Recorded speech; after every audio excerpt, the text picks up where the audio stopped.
Assalamualaikum warahmatullahi wabarakatuh. Perkenalkan, nama saya Sajidan Ahmad Jakartum, kelas 11 TFLM, nomor absen 25. Di sini saya ingin mempresentasikan tentang pemilihan parameter pengelasan. Yang pertama, tegangan busur las. Tegangan busur las yang dibutuhkan pada pengelasan tergantung dari jenis elektroda yang digunakan.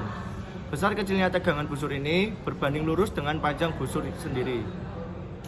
Pemakaian busur yang panjang tidak dihendaki karena stabilitasnya mudah terganggu, sehingga hasil pengelasan tidak rata. Panjang busur tidak mempengaruhi kecepatan pencairan logam, tetapi busur yang panjang akan menambah energi listrik. Kestabilan tegangan ini sangat menentukan mutu pengelasan, dan kestabilan ini dapat didengar dari suara selama pengelasan, sehingga bagi yang sudah berpengalaman akan dapat menilai kemampuan seseorang juru las dari suara yang didengar pada saat melakukan pengelasan. Menjaga kestabilan panjang busur inilah merupakan kesulitan yang dialami dalam pelaksanaan pengelasan dengan proses las busur listrik manual. Kecepatan pengelasan ini dapat ditinjau dari 3 hal penting, yaitu 1.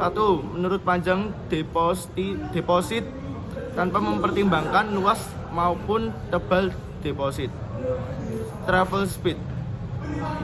2. Menurut luas deposit tanpa mempertimbangkan tebal deposit. 3. Menurut jumlah isi deposit yang diperoleh. 2. Sumber daya atau power source. Sering dengan pesatnya perkembangan kemajuan teknologi juga berimbas pada teknologi yang digunakan pada sumber daya atau power source, yang dikenal secara umum dengan sebutan mesin las atau welding machine. Terdapat berbagai macam dan jenis dari mesin las yang digunakan sebagai pembangkit tenaga pada waktu dilakukan pengelasan.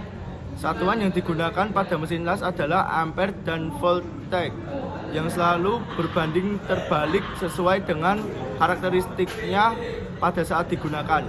Mesin las terbagi dalam beberapa jenis, tergantung pada karakter sifat elektrikal dan elektronik yang digunakan, antara lain seperti: pertama, mesin las dengan pembangkit transformer. Kedua, mesin las dengan pembangkit receiver atau thyristor. Ketiga, mesin las dengan pembangkit generator. Keempat, mesin las dengan pembangkit inverter. Dan setiap las tersebut memiliki kekurangan dan kelebihan masing-masing. 3. Jenis arus las. Jenis arus las atau welding current mempunyai peranan yang penting di dalam membantu juru las atau welders untuk menghasilkan mutu hasil las atau weldment yang baik. Jenis arus las secara umum dibagi dalam 2 kelompok utama, antara lain seperti: 1. Jenis arus las DC atau dikenal dengan istilah polaritas searah, yang dibagi lagi dalam 2 jenis arus las, yaitu: 1. Jenis arus las DCSP, Direct Current Strength Polarity. 2. Jenis arus las DCRP, Direct Current Reversed Polarity. 2. Jenis arus las AC atau Alternating Current, yang dikenal dengan istilah arus las bolak-balik. Sumber daya CC atau Constant Current, yaitu arus konstan. DC atau Direct Current, yaitu untuk receivers dan converters. AC Alternating Current untuk transformer. Panjang busur atau the air sledge ditentukan dengan tangan, dan pada waktu jarak elektroda terhadap benda kerja berubah, panjang busur akan berubah juga. 4. Kabel pengelasan dan alat bantu. Kabel pengelasan dan sambungan yang diperlukan untuk las busur listrik, antara lain seperti: 1. Kabel holder atau electrode cable. 2. Kabel klem massa atau ground clamp cable.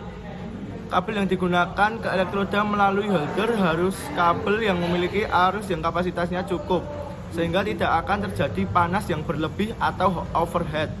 Ketika mesin las digunakan pada ampere yang maksimum, semua sambungan elektrikal dan terminal mesti dipasang dengan aman dan kuat dalam kondisi yang baik.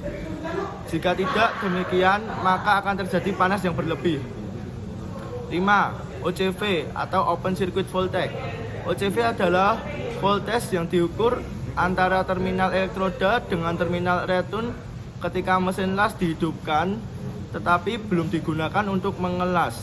Untuk alasan keamanan, maksimum OCV adalah 80 volt dan untuk DC adalah 115 volt. Arc voltage sesuai dengan namanya.